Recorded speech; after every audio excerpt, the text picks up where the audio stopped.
Thyroid hormones imbalance होना, उसकी वजह से शरीर के अंदर काफी सारे रोग होने लगते हैं। थायराइड का काम ही यही होता है कि हमारे शरीर में जितनी भी एक्टिविटी होती है उन सब पर वो काम करता है। ऐसा हार्मोन रिलीज होता है जिसकी वजह से हमारा मेटाबॉलिज्म सही रहता है, शरीर के त्रिदोष बिल्कुल काम करते हैं और शरीर में किसी भी प्रकार का रोग नहीं आता। लेकिन जैसे ही किसी व्यक्ति को थायराइड हार्मोन्स इम्बैलेंस होने लगता है, शरीर के तीनों दोष बिगड़ने लगते हैं और शरीर के अंदर काफी सारे रोग आने लगते हैं। अगर आपको भी थायराइड की प्रॉब्लम है तो आज का जो उपाय है उसको आप नियमित रूप से अपनी डाइट के अंदर रखिए। इससे और भी आपके शरीर में बहुत सारी बीमारियां होगी वो बिल्कुल ठीक होगी और आप देखेंगे कि कुछ ही दिनों के अंदर आपका थायराइड हार्मोन बिल्कुल बैलेंस में आ गया है। आपको बिल्कुल साधारण सा उपाय करने हैं जिसकी वजह से आपकी थायराइड हार्मोन बिल्कुल सही ढंग से काम करने लग जाएगा। थायराइड हार्मोन के अंदर अगर हम देखें तो दो दोष सबसे ज्यादा खराब होते हैं, यानी वात रोग के अंदर अगर बैलेंस बिगड़ता है या फिर कफ दोष के अंदर बैलेंस बिगड़ता है तो आप देखेंगे कि थायराइड हार्मोन इम्बैलेंस हो जाता है। लेकिन अगर कोई भी व्यक्ति अपने त्रिदोषों में से इन दोनों दोषों को सुधार ले तो आप देखेंगे कि आपका थायराइड हार्मोन बिल्कुल सुधरने लगा है और अगर वह सुधर गया तो शरीर के काफी सारे रोग ऐसे ही ठीक हो जाएंगे। सब जानते हैं कि शरीर में रोग आने के कारण जो होते हैं वह प्रमुख यही है कि अगर किसी का खान पान सही समय पर नहीं होता है, अगर सही व्यक्ति समय पर सोता नहीं है, दिन भर कुछ ना कुछ खाते रहता है, उसका डेली रूटीन जो होता है वह डिस्टर्ब होता है तो शरीर भी डिस्टर्ब होने लगता है। इसे साधारण सी भाषा में बस यही समझना है कि आपका खान पान और आपकी दिनचर्या ही आपका शरीर बनाती है। इसीलिए अगर इसके अंदर आपने कोई गड़बड़ करी तो पूरा शरीर आपके रोगों से ग्रसित हो जाता है। अगर आप अपने खान पान को सुधार ले, अपने डाइट को आप बिल्कुल पौष्टिकता से भरपूर बना ले, एक्सरसाइज को दिन भर के अंदर कर ले और परहेज अगर आप करने लग जाए तो शरीर में कोई भी रोग नहीं आता। तो थायराइड सबसे ज्यादा खराब इसीलिए होने लगता है क्योंकि इन सब पर व्यक्ति ध्यान नहीं देता और सबसे प्रमुख कारण यही होते हैं। इसकी वजह से आपको गले में काफी सारे रोग भी होते होंगे। जैसे थायराइड की अगर कोई प्रॉब्लम होगी तो उसकी वजह से गले में भारीपन महसूस होने लग जाएगा, गले में अटकाव हमेशा लगेगा, ऐसा लगेगा कि गले में कुछ चुभन जैसा लग रहा है। उन लोगों को कफ बलगम ज्यादा जमने लग जाएगा, हमेशा टॉन्सिल से रिलेटिव या फिर निगलने में दिक्कत होने लग जाएगा।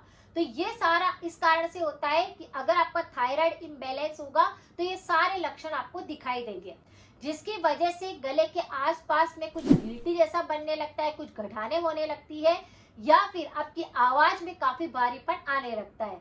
शरीर काफी ज्यादा कमजोर हो जाता है क्योंकि आप देखेंगे कि अगर कोई सा भी हार्मोन्स इम्बैलेंस होता है तो शरीर के अंदर कमजोरी आती है, एनर्जी लेवल जो होता है वह बिल्कुल खत्म होने लगता है। आज का जो उपाय है वह आपके शरीर में रोग प्रतिरोधक क्षमता को बढ़ाएगा, शरीर में एनर्जी लेवल को बिल्कुल ठीक करेगा, आपके खून की कमी को दूर करेगा और सबसे प्रमुख आपकी पाचन तंत्र पर काम करेगा। यहाँ पर अगर किसी व्यक्ति को थायराइड सबसे ज्यादा इम्बैलेंस होता है तो आपको तीन चीजों पर सबसे ज्यादा ध्यान देना है।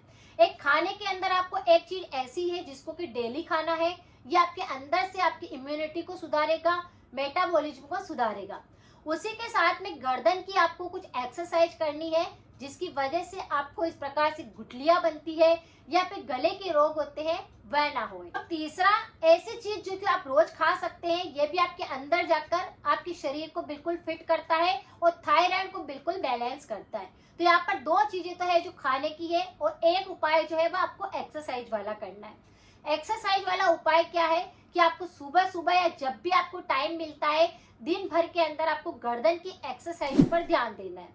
जिस किसी व्यक्ति को ज्यादा फोन चलाने की आदत होती है, जिसकी गर्दन की नसों में पेन रहता है, जिसके कंधों में बहुत तेज दर्द महसूस होता है, ऐसे व्यक्तियों के हेडेक की समस्या ज्यादा होती है।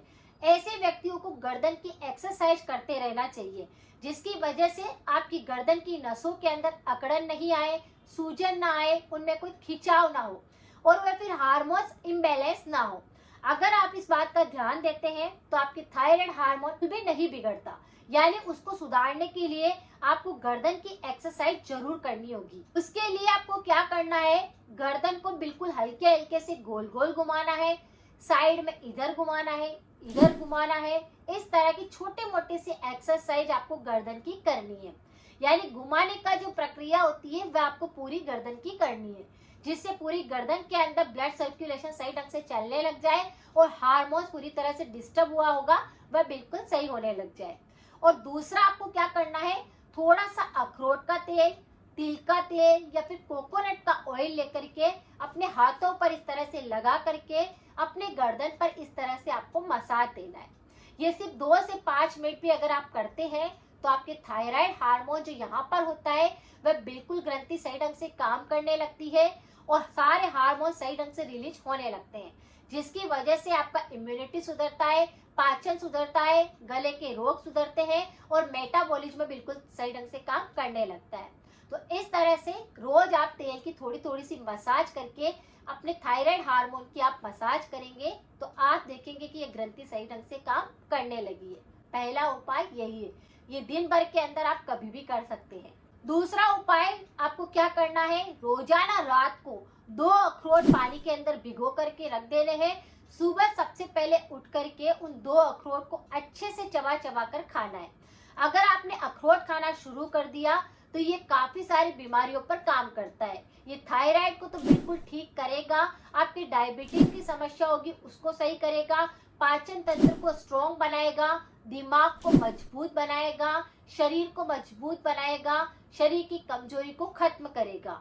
तो इस तरह से 2 अखरोट आपको रोज भिगो करके खाने हैं। इसमें काफी सारे न्यूट्रिशन होते हैं, ओमेगा 3 होता है जो कि हमारे स्किन के लिए, बालों के लिए और पूरी एनर्जी लेवल के लिए बहुत ज्यादा फायदेकारी होता है। और भी इसके अंदर सारे एंटीऑक्सीडेंट रहते हैं, विटामिन होते हैं, कैल्शियम होता है, आयरन होता है, जिंक होता है, पोटेशियम, मैग्नीशियम, कई तरह के इसमें मिनरल्स होते हैं जो कि हमारे थायराइड के लिए ही नहीं बल्कि पूरे शरीर के लिए फायदेकारी होता है। तो बस 2 अखरोट को रोज भिगो करके खाना है। तीसरा उपाय जो है वह है आपकी भुनी हुई अलसी। अगर आप किसी भी प्रकार की बीमारी से गुजर रहे होते हैं लेकिन अपनी डाइट के अंदर अगर आप भुनी हुई अलसी खाने लगते हैं तो शरीर की बहुत सारी बीमारियां ऐसे ही ठीक होने लगती है। अगर आपको थ्रोट इन्फेक्शन बहुत ज्यादा होते हैं तो इस पर मेरे काफी सारे वीडियो है, आप उनको देख सकते हैं। सारी की सारी रेमेडी 100% इफेक्टिव है। लोगों के साथ जरूर शेयर किया कीजिए जिससे कि मेरी भी मदद हो सके और दूसरों की भी मदद हो सके। अब बात करते हैं कि आपको अलसी को कैसे खाना चाहिए। तो अलसी को क्या करना है, तवे पर डाल करके भून लेना है और एयर टाइट डिब्बे के अंदर रख देना है। रोजाना दिन भर के अंदर जब भी आपको टाइम मिलता है इन भुनी हुई अलसी को आप खा सकते हैं। एक छोटा चम्मच भी अगर आपने खा लिया तो आपका पाचन सही काम करने लग जाएगा, आपने चाहे कुछ भी खाया होगा वह पचने लग जाएगा और शरीर की बीमारियां अपने आप खत्म होने लगेगी। तो बस इस न्यूट्रिशन से भरे हुए अलसी के बीजों को भी आप खा सकते हैं। काफी सारे औषधीय गुण होते हैं, पौष्टिक तत्व होते हैं जो कि आपके शरीर के अंदर जाकर के रोगों पर काम करते हैं। तो बस तीनों तरीके के आपने अगर उपाय कर लिए तो आपका थायराइड बिल्कुल जड़ से साफ हो जाएगा, सही ढंग से हार्मोन्स बनने लग जाएंगे और उसकी वजह से जो बहुत सारे रोग आ रहे हैं वह बिल्कुल खत्म हो जाएंगे। तो इन उपायों को आप कर सकते हैं। तो आपको बस इतना ही ध्यान रखना है कि जब आपको थ्रोट इन्फेक्शन बहुत ज्यादा होते हैं, थायराइड की बीमारी होती है, तो अपनी डाइट के अंदर आपको काली मिर्च का प्रयोग करना है, पानी की कमी नहीं रखनी है, गरारे आपको कभी ना कभी करते रहना चाहिए, अचार का सेवन नहीं करना है और ठंडे और गर्म को साथ में नहीं खाना है। हो सके तो आपको ठंडी पदार्थों से बिल्कुल दूरी बनानी है। थायराइड इससे ज्यादा बिगड़ता है। ये इम्बैलेंस होने का सबसे प्रमुख कारण यही होता है कि ठंडा और गर्म साथ में खाया जाए, जिसकी वजह से बहुत सारे रोग होने लगते हैं। तो विरुद्ध आहार अगर आप खाएंगे तो थायराइड हार्मोन इम्बैलेंस होगा। अगर आपने अपने खान पान पर थोड़ा ध्यान दिया, परहेज किया, तो रेमेडी भी आपके काम करती है, न्यूट्रिशन वैल्यू पूरे शरीर के अंदर जाने लगती है, तो फिर कोई सा भी रोग नहीं होता। अगर जानकारी थोड़ी सी भी यूजफुल रही है तो सभी के साथ शेयर करें, सपोर्ट करें। मिलते हैं फिर नेक्स्ट जानकारी के साथ में। Thank you so much.